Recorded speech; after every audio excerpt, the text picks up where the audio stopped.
This is a message to the citizens of the planet Earth. I am speaking to all races and creeds, to the people of all nations and religions. Our petty differences and disputes, they mean nothing now. We must unite under a common cause or face the prospect of annihilation. My name's Jamie Wallace, and I'm a soldier in an intergalactic war, which our Earth-based governments have gone to extraordinary lengths to hide from the public. Well, I'm here to tell you the truth. Your leaders have been lying to you all for decades, and they are not keeping you safe. My story is one shared by countless thousands, an invisible army of tortured survivors thrust into a bloody war. We never asked for against an enemy we didn't know existed, but despite all the horrors I've been through, I am one of the lucky ones. After my abduction, I was thrown into the midst of a prisoner uprising, a rebellion which saved me from hideous torture and a violent death. But it was a case of out of the pot and into the fire as I joined a mob of desperate prisoners and fought back against our alien captors, a monstrous and sadistic reptilian race known as the Astri. Our rebellion was successful as we fought and killed the entire ship's crew of Astri soldiers and torturers before taking control of the bridge. But victory came at a high price as dozens of human and alien prisoners died during the battle, including our leaders, a long-suffering but philosophical human called Gideon and his mysterious alien friend named Abel. Unfortunately, these two were the only ones who knew how to pilot the Astri ship, and so we survivors were left stranded in deep space, having transmitted a desperate SOS message we didn't think anyone would ever receive. Advertisements. The next few days were a time of fear and desperation as we split the survivors into two groups, one of which tried in vain to operate the baffling Astri ship's controls, a task that proved to be impossible due to our limited understanding of their advanced technology. Meanwhile, the second group were tasked with exploring the huge Astri slave ship to find the food and water we needed to keep our band alive. Natasha and I were assigned to this second group. We first met during the madness of the uprising on board the slave ship. She'd saved my life, and we'd fought side by side, developing a close bond in the process. Natasha was a brave young woman, no doubt about it. She'd fought and survived against the odds. But Natasha had been the Astri's prisoner for several months before the rebellion and had suffered unspeakable physical and psychological torture at their hands. The horror she'd suffered through had changed Natasha. She developed a deep-seated hatred of the Astri and wanted to see their entire race wiped out. I could understand where her anger came from, but it scared me to see how far she had fallen. Unfortunately, our exploration of the huge Astri transport ship only exacerbated her anger as well as my own, as we discovered yet more evidence of Astri atrocities. Within the dark, winding corridors, and multiple torture chambers, we found many more victims, some human, and others being members of various alien races. Some of those were already dead. Strapped to metal gurneys, their rib cages cut open and internal organs removed. Natasha grimly told me how the Astri liked to perform unnecessary surgery upon their captives without using anesthetic. Other victims had been mutilated in equally horrific ways, their heads and limbs removed with surgical precision. Sometimes their dismembered corpses had been carefully stitched together in grotesque displays. Astri arts is what Natasha called it. But worse still were the living victims, those on the edge of death who had been purposefully kept alive by the Astri to prolong their torture. We saw human beings who were barely recognizable as such, their bodies desecrated and mutilated in ways I could never have imagined. I witnessed heads severed from their bodies, the brains still functioning as eyes filled with madness scanned the room. They tried to scream, but could not, as their tongues had been removed or their mouths stitched shut. But the Astri's ghoulish experiments didn't end there. As we explored deeper into the guts of the spaceship, Natasha and I bore witness to fresh horrors. Abominations resulting from the enemy's twisted science, human bodies chopped up and stitched back together with those of alien species. These poor wretches clung to life, but had no understanding of what had been done to them, screaming in horror and unimaginable agony when we found them. There was the only thing we could do for these torture victims, put them out of their misery. We went from cell to cell, firing bullets into the heads of those who begged for death, the final relief from their tortuous existence. Time was over. We were both sickened but also seething with anger. If I had a living Astri before me in that moment, I would have gladly inflicted torture and violence upon it, making it suffer as I sought vengeance on behalf of their many victims. We found sufficient supplies to keep our party alive, but although we had sufficient food and water, we had no idea how long the power and life support systems would last, and so every hour that passed was marked by an almost unbearable tension. And defending after several days adrift in deep space, we saw a needle-shaped ship appearing upon the monitors in the bridge, the control panels suddenly coming to life as the ship's sensors detected the incoming vessel. I vividly recall the look of cold terror in Natasha's eyes as we watched the smaller ship dock with ours. You must understand that we had no idea who was aboard the spaceship and suspected it was an Astri vessel bringing an assault force to reclaim their property and punish us, the rebel hijackers. Natasha clutched a tight hold of her pistol, the fear behind her eyes replaced by a stern defiance as she turned to me to give her orders, a fiery intensity entering her voice as she spoke. If it's Astri, we'll fight them to the last man. But promise me this, Jamie, if the bastards are going to overwhelm us, just put a bullet in my head. I'm not going back to the cages. Never again. I looked into her intense eyes and knew that she meant it, and frankly, I couldn't blame her. I made no effort to talk Natasha out of her desperate plan, instead merely nodding my head in the affirmative. Within minutes, we mobilized all of our ramshackle army, hastily building barricades in the docking bay and arming ourselves with salvaged Astri weapons as we waited for the interlopers to come. I felt a rush of adrenaline as the mystery ship docked with a heavy metallic clunk. Moments later, and the airlock was sealed before the shutter door slowly slid open. I kept my finger poised on the trigger, ready for whatever horror emerged from the other side. I think we all expected a squad of Astri shock troopers to burst through the breach. I'm just relieved that no one got trigger happy and opened fire prematurely, because the single being that emerged from the airlock was not an Astri. Far from it. The figure that stepped out was not a human, but nor was it a red-scaled reptilian, which would have marked it out as an enemy. The being was humanoid, tall, slim, and standing about 7 foot tall. His skin was pale and entirely hairless, although he wore dark robes to cover his elongated body. His egg-shaped head held 2 large and dark eyes, which surveyed us all with fearless curiosity. When his slit mouth opened, he spoke to us in a song-like voice, and somehow we all understood his words without the need for a translator. "Citizens of Earth, I come in peace," he said whilst raising his 4-fingered hands in a passive gesture. "My name is Uriel, and I am a representative of the Galactic Confederation. I am unarmed and come to you as a friend." Natasha and I glanced at each other, sharing a look as we considered our next action. It was possible that this was a trick, but I didn't believe so.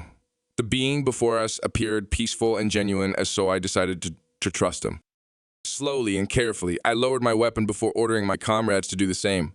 Natasha looked reluctant to comply, her finger still on the trigger and a fiery intensity remaining present in her dark eyes. I had to repeat my order and shoot her a stern look before she eventually complied. The alien who'd introduced himself as Uriel shaped his slit-like mouth into what might have been a smile before saying, "My new friends, I cordially invite you on board our ship where we will provide you with subsistence and medical attention.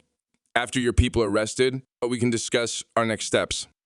There was still some reluctance amongst our number, and so I led the way, holstering my weapon and walking forward towards the strange being, smiling as I greeted my savior and entered into a new alliance.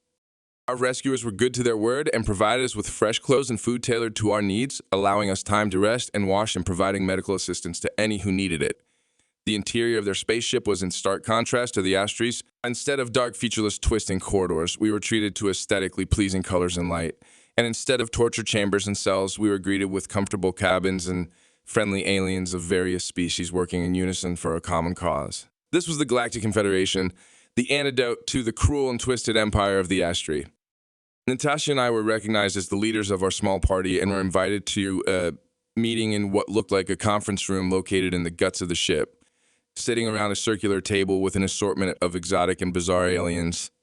The being called Uriel was present and seemed to be chairing the meeting, but he was the only one present from his species. The rest of the motley crew included a werewolf-like creature with 6 eyes from the same race I'd encountered during the rebellion. As the wolfman sat, a small and stumpy being covered in thick brown hair and with wide, wandering eyes, and most bizarre of all was a black eel-like creature contained within a 6-foot-long exoskeleton, as presumably it could not survive outside of its natural aquatic environment.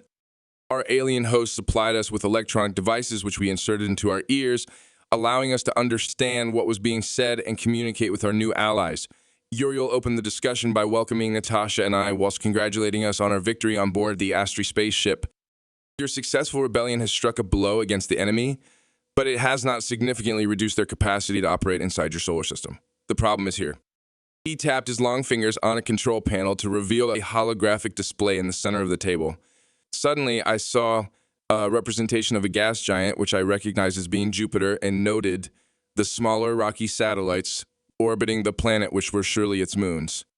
Uriel zoomed in on one moon in particular, rock, which should have been uninhabited, but when the image sharpened, I noted the ugly metal structure built into the moon's surface. The Astri's Alpha facility, their forward operating base for this system, located upon the moon that the Earthlings call Europa. Recently, we deployed a substantial flotilla in an attempt to destroy this base, but the Astri detected our assault and deployed countermeasures to destroy our fleet in orbit.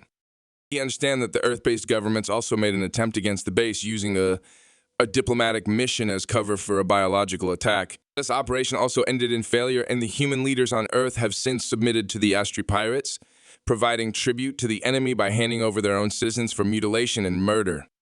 My jaw dropped as Natasha and I shared a look of shock and disgust. We'd heard rumors of government complicity in the Astri atrocities, but now the awful truth had been revealed. As you, and it is clear that another conventional attack will not succeed. Uriel continued, therefore, we must resort to unconventional tactics. The holographic image suddenly changed, showing what I guessed was a 3D image of the base's interior, revealing elevators, tunnels, and chambers deep below the moon's surface. Our allies have taken considerable risks to bring us these schematics. We have identified the command center which coordinates the base's orbital defense systems.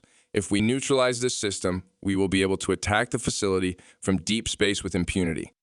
We pause to zoom in, focusing upon a chamber located deep below the ground. Now, this is our target. It cannot be hit from orbit, but we have a secret weapon which the Astri cannot defend against: teleportation. The image showed a group suddenly materialize deep inside of the base and behind enemy lines. We can insert a small assault team here and neutralize the Astri defenses, allowing us to carry out our final assault. I was just about following the briefing. Talk of teleportation and orbital assault were clearly beyond my understanding, but the basic strategy the alien had described seemed sound. I still had one question, however. That all sounds good on paper, but why do you need us? I asked.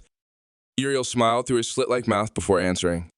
Their assault team will be greatly outnumbered once we teleport into the facility. We have the element of surprise on our side, but our projections predict this will not be sufficient. Therefore, we need a distraction to divert Astri forces away from the control room. The vast majority of the prisoners held in the base are human. You both have already led a successful prisoner rebellion and can do so again. You're asking you to set your people free so they can join the fight and defeat our mutual enemy. The alien paused before continuing. I realize we're asking a lot of you, given all you've already suffered. He didn't even get a chance to finish his sentence before Natasha interjected. We'll do it, she said firmly. I glanced across at my companion in shock, astonished that she'd committed us both to this dangerous mission without even consulting me. But deep down, I knew she was right.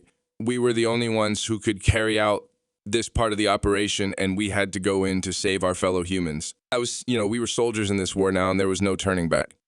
During the next few days, Natasha and I were subjected to intensive training in preparation for the attack.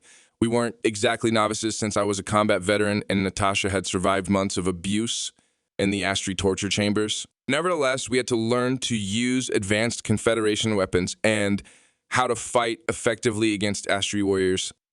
This was done through the use of full immersion VR technology, which literally placed us in a replica of the Astri's moon base, where we had the opportunity to fight scarily realistic digital representations of enemy warriors.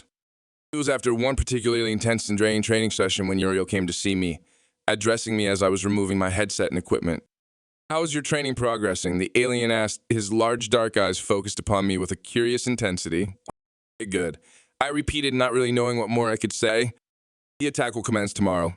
Uriel said suddenly, "Our assessments show you are as ready as possible for combat. Unfortunately, there is no effective way to prepare you for teleportation. It is not a pleasant process, but I can assure you that the necessary safety protocols are in place." I gulped in dismay, feeling a cold terror run through me as I considered the alien's words. But I maintained my tough front, replying with typical bravado. I'm looking forward to killing a lot of Astri." Uriel produced what I believe was a frown before he asked his next question. "You have hatred for the enemy?" "Of course, I shot back in surprise. Didn't you see what they did to the prisoners?" "Yes, indeed." Uriel replied, "We have documented the atrocities committed as evidence against the Astri Empire. Sadly, these are scenes we have witnessed all across the galaxy as we take the fight to the enemy. And they're animals." I cried worse than animals.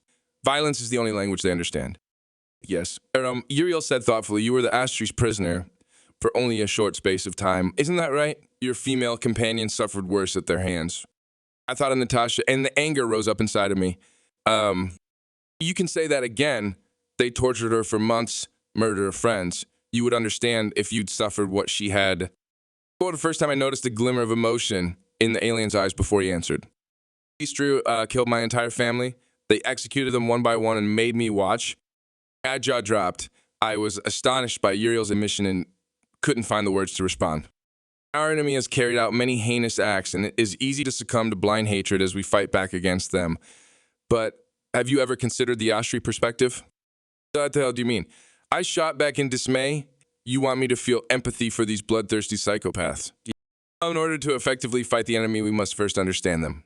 Uriel said calmly, we have learnt much from the few Astry prisoners that have fallen into our hands. Our neurotechnology has permitted us to monitor their brainwaves, to even tap into their memories. He nodded at the headset I held in my hands. If you will indulge me, I would like to share one last simulation with you before the mission. I believe you will find the experience helpful in the battle to come. I was reluctant to comply given how exhausted I was after the intense training of the past few days. However, I was intrigued and thought that whatever Uriel wanted to show me must be important. And so I nodded my head in the affirmative, putting my headset back on and linking up my equipment before I was thrown into yet another virtual scenario. I found myself falling, the ground coming at me fast. There was no time to do anything as I rapidly descended from a height, but thankfully thick vegetation broke my fall before I hit the forest floor with a heavy bump. Glaring up through the foliage, I saw a dropship briefly hover in the sky above before it moved on, slowly flying off into the horizon. I soon realized that I'd fallen from the aircraft, or more accurately, I was tossed out like a piece of garbage. My avatar had been dropped into the middle of what looked like a tropical rainforest, but this wasn't the weirdest part. I looked down at my hands and saw claws, and my torso was covered in red scales. To my horror, I realized Uriel had put me inside an Astry's body. I had no idea why he'd done such a thing, but I guess this was what he wanted to show me. Something else was wrong, however.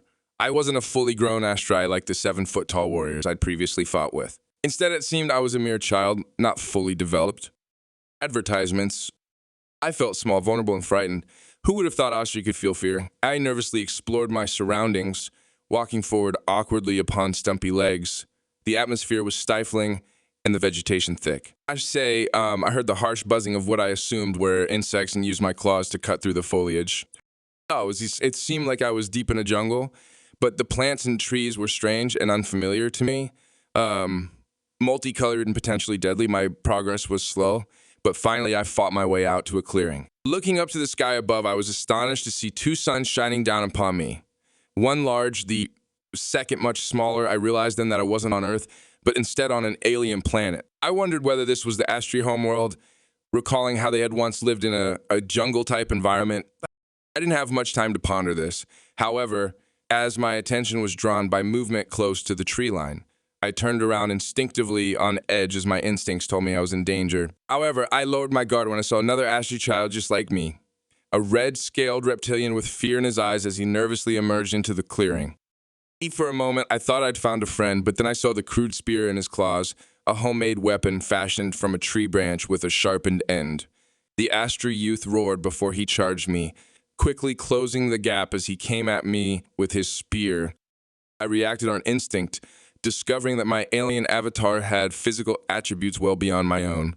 Waiting till the last possible moment, I ducked and avoided my enemy's thrust, simultaneously slashing out with a large claw on my right foot.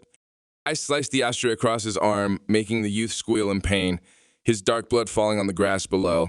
The other Astry glared back at me, pain and anger in its yellow eyes as it prepared to launch a second attack. But suddenly all hell broke loose as the ground we stood upon began to shake violently before it collapsed completely, throwing me off my feet. As I lay helpless on the grass, I witnessed a hole emerge in the ground in front of me and watched as a huge creature emerged from its subterranean lair. I recoiled in horror at the sight of the monster, a huge spider-like being with a sharp stinger attached to its mighty tail. I crawled backwards in a frantic attempt to escape, but thankfully I wasn't the beast's target. Instead, the predator went for the other Astry, striking him before he had a chance to react and burying its stinger deep into his back. I watched in impotent horror as the young Astry screamed and was dragged down into the hole by the monster, still alive and facing what could only be a horrific fate. I didn't wait around for the beast to come back for seconds. However, soon, getting up on my clawed feet and running as fast as my stumpy legs would carry me, heading for what I naively thought was the safety of the forest. I don't know how long I ran for, but I was exhausted and utterly lost by the time I finally stopped, now finding myself deep in the alien jungle. I looked around and saw a ravine leading down to a narrow river and heard war cries and the sounds of pitched battle. I should have run but confessed that I was curious, electing to climb down into the ravine to get a closer look. There I found a scene of bloody anarchy as a dozen or more Astri youngsters fought one another with claws and improvised weapons, stabbing, biting, and tearing as they went for the kill. I noted how all were roughly the same age and size as my avatar. They were also a mix of males and females.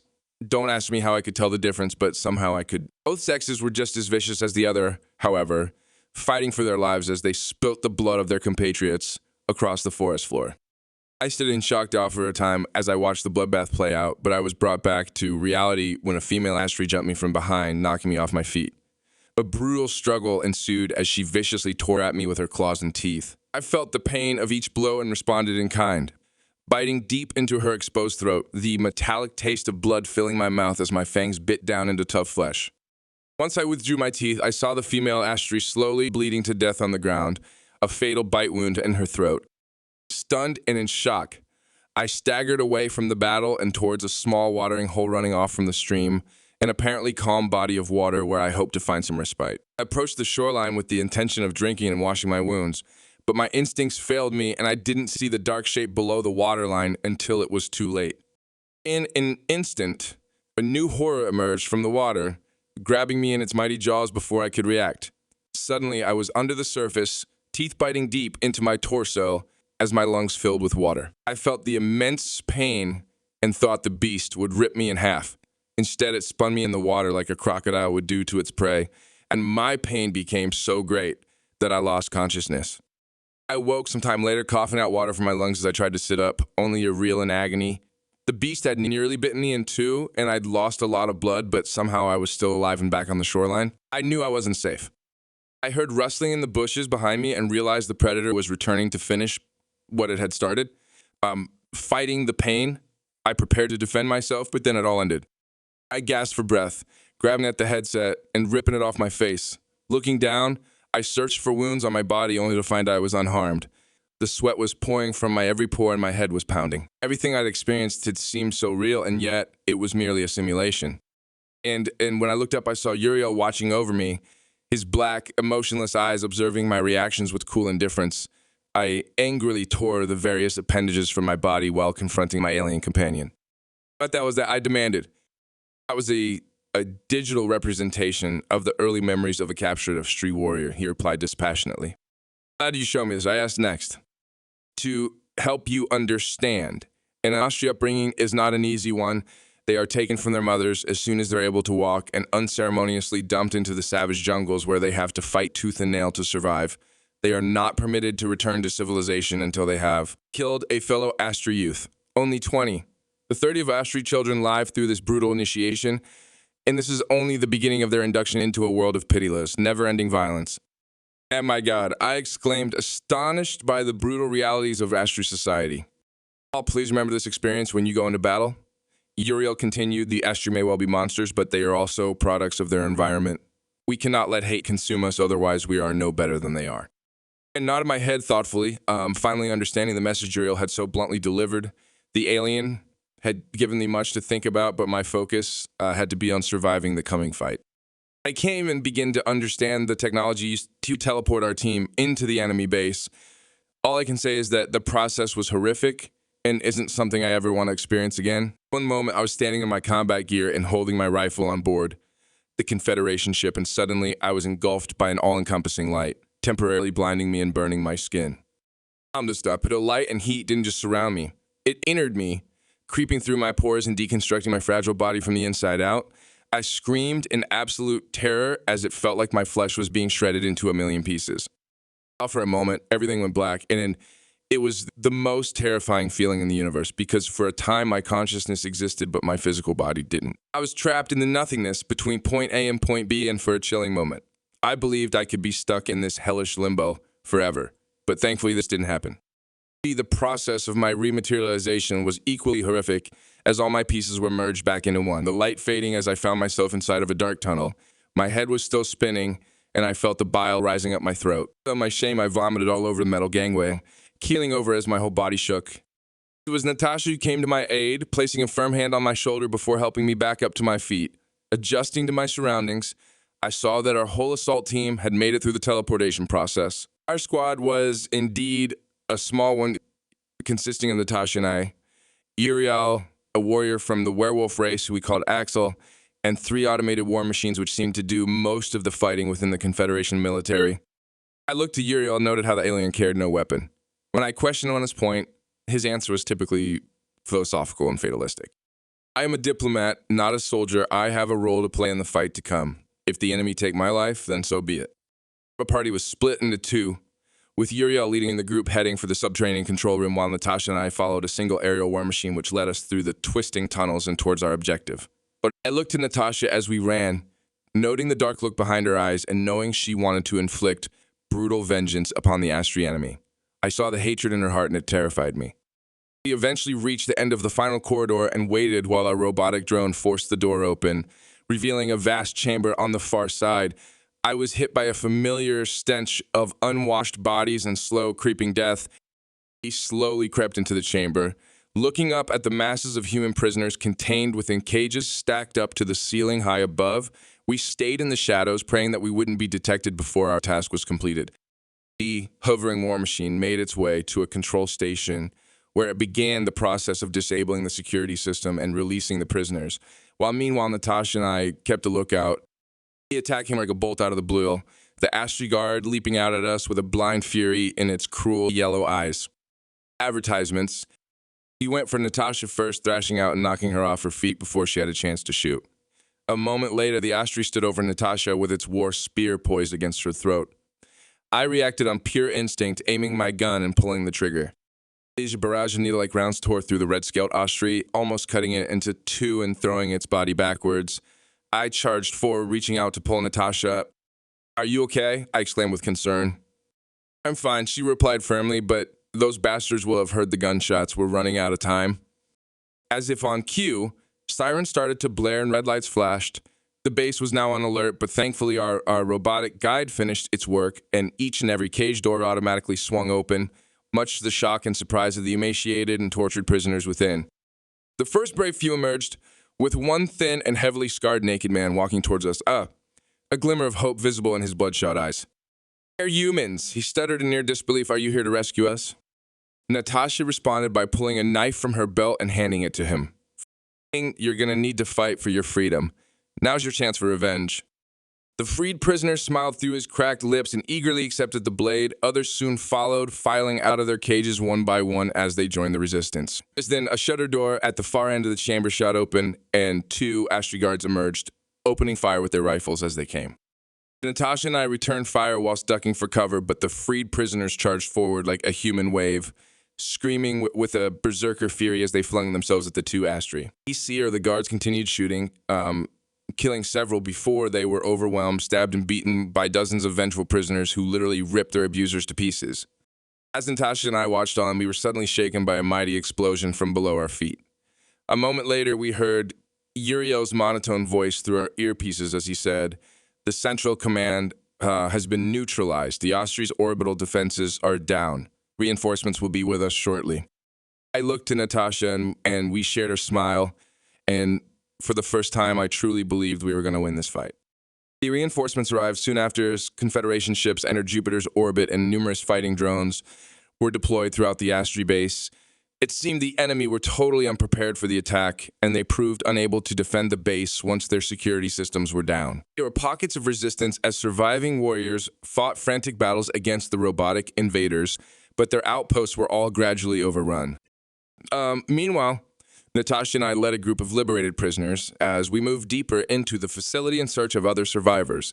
Natasha showed a frightening zeal whilst dispatching wounded Astri soldiers, her eyes lighting up as she pumped bullets into their limp bodies. It seemed that her lust for vengeance had consumed her, and I began to fear there was no way back for my friend. And Natasha's anger only grew as we descended deeper underground, navigating the dark, twisting corridors and discovering fresh horrors and further evidence of the enemy's atrocities. In one vast chamber, we discovered a substantial amphitheater, a circular arena of seats looking down upon what could only be described as a killing zone, the ground covered in blood and viscera, which stood as a lasting reminder of the slaughter which had occurred here. And it got worse. On the next level down, we discovered several artificial habitats containing savage alien beasts. In the first was a crocodile-like predator swimming in a tank of murky green water, greedily feasting upon severed limbs and assorted body parts from its many human victims. Next, we observed an enclosure from a viewing platform above it, watching in sickened horror as dozens of small spider-like creatures burst through the rib cage of a still-living man, feeding on his innards as he screamed in absolute agony and blind terror. But when Natasha and I reached the bottom level of the hellish facility, we found something we never could have anticipated. The room we entered stood in contrast to the bleak and dark metal corridors we traveled to get here. And instead of darkness, we were confronted by bright lights and white walls, walking into what looked like a hospital ward and noting the incubator-type transparent cribs lined up in rows of 3. And inside of the incubators were astry infants, squealing little red-scaled reptiles staring up at us with their big yellow eyes. I remembered my time in the VR simulation and what Uriel had told me about the Astri youth, saying they were thrust into battle as soon as they were old enough to walk. But these infants appeared to be newly born, unable to look after themselves, and so still needing protection from a hostile universe. And I stood in the doorway, awestruck and taken aback by this latest unexpected development, but Natasha didn't miss a beat, confidently marching into the room and proceeding to the nearest incubator. Before I got a chance to stop her, the woman lifted her gun and fired a single round, the bullet smashing through the transparent covering and exploding inside the infant's head, killing it instantly in a horrific and bloody manner. Jesus! I screamed in shocked dismay. Why the hell did you do that? Natasha simply shrugged her shoulders and answered in a matter-of-fact tone. They're Astri, our enemy. But they're only babies. I protested. They're harmless. They may be babies now, but they'll grow up to be cold-blooded murderers. Natasha shot back. I won't allow that to happen. Don't mind, she moved on to the next crib, raising her gun once again. I heard the high-pitched screams of the Astri infants and couldn't bear it. As I remembered my time in the simulation, I realized that the Astri weren't born evil. They were made into monsters, and these children could not be blamed for the sins of their fathers. I slowly raised my own gun, aiming at my companion as I spoke firmly. I don't do it, Natasha. Put your gun down and walk away. I saw the hurt in her eyes as she glared at me, and I heard the raw anger in her voice as she spoke. Oh, you damn traitor. It's either them or us, don't you understand? This is a war of extermination. I doubled down, tightening my grip on the gun as I repeated my order. Put the gun down. Natasha. Fuck you. She screamed back. A second later, she fired, killing a second Astri infant, and in an instant, she swung around. I knew I was her next target. I acted on pure instinct, pulling the trigger and feeling the kickback as it fired. The round tore through Natasha's chest, propelling her body backwards. I ran forward, reaching out to catch her as she fell, but it was already too late. The spark disappeared from Natasha's eyes, and her life force was extinguished. I cradled my comrade's dead body in my arms and was near maddened by the screaming of Astri babies as the tears rolled down my cheeks. And when I looked up, I saw the alien Uriel standing in the doorway, a hint of sympathy now apparent in his large black eyes as he observed the bloody scene. He didn't utter a word to me. What was there left to say? The battle was over, but had the heavy price we paid for victory been worth it? That's the question I continue to ask myself as I record this message for broadcast. Nevertheless, I'm here to tell you that the threat few on Earth knew existed has been lifted, or now at least. The Astri's base on the Europa moon is now in the hands of the Galactic Confederation, and therefore the enemy will be unable to abduct human beings for the first time in generations. Thousands of lives have surely been saved, but the war is far from over. The Astri Empire is still powerful and dangerous, and there is no guarantee that their forces won't return to our solar system. Denial and complacency are no longer an option in a universe full of deadly threats. And if our governments aren't prepared for this fight, then we're going to need new leaders. But this is a matter for the citizens of Earth. I will not be returning to my home planet, not for a long time anyway. My fellow survivors and I have joined the Confederation forces and will continue the fight against the Astri Empire in every corner of the galaxy. But I will never forget Uriel's lesson. We will not lower ourselves to their level, and will never lose our humanity. There will be no victory parades for our unknown army, not statues or commemorations. But to those listening, please remember us and know that we are fighting and dying for your freedom.